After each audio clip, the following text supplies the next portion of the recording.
एक छोटे से गांव में रामू नाम का एक गरीब किसान रहता था। उसके पास थोड़ी सी जमीन थी, लेकिन उसकी फसलें ज्यादा नहीं होती थीं, जिससे वह और उसका परिवार मुश्किल से गुजारा करते थे। एक दिन बाजार से लौटते समय उसने एक बूढ़े आदमी को देखा जो बहुत थका हुआ था।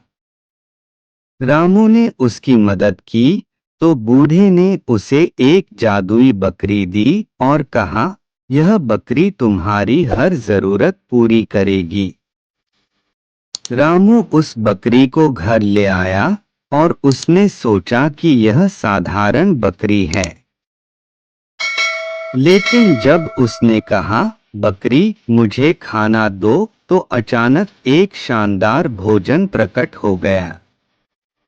बकरी से न केवल खाना बल्कि सोना, चांदी और धन भी आता था।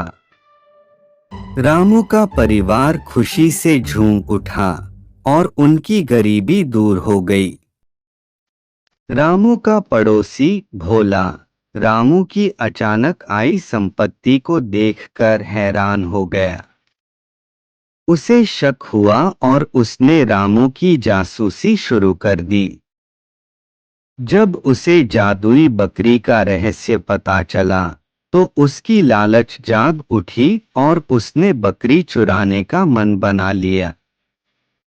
एक रात जब सब लोग सो रहे थे, भोला चुपके से रामू के घर में घुसा और जादुई बकरी को चुराकर अपने घर ले गया। उसे लगा कि अब उसके भी सारे सपने पूरे हो जाएंगे।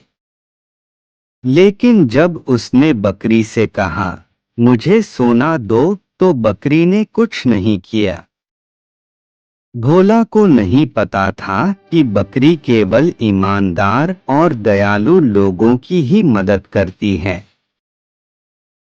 क्योंकि भोला लालची था, बकरी ने उसकी कोई बात नहीं मानी। भोला ने बहुत कोशिश की, लेकिन बकरी उसके घर से निकलकर वापस रामू के घर चली गई।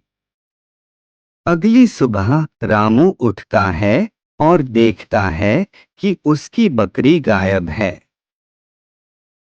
वह बहुत चिंतित हो जाता है और हर जगह बकरी को ढूंढने लगता है। तभी उसे बकरी खुद ब खुद वापस आते हुए दिखाई देती है। रामू को भोला की हरकत का पता चल जाता है और वह हंसने लगता है।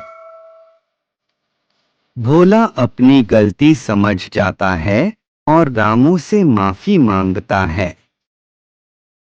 रामू उसे माफ कर देता है और दोनों फिर से अच्छे दोस्त बन जाते हैं। रामू अपनी बकरी के जादू का लाभ पूरे गांव के साथ बांटता है और सब मिलजुल कर खुशी से रहने लगते हैं। कहानी का अंत इस संदेश के साथ होता है, लालच का अंत हमेशा बुरा होता है, लेकिन दया और ईमानदारी से जीवन में सुख और समृद्धि मिलती है। रामू और उसका परिवार सुखी जीवन बिताते हैं और जादुई बकरी जरूरतमंदों की मदद करती रहती है।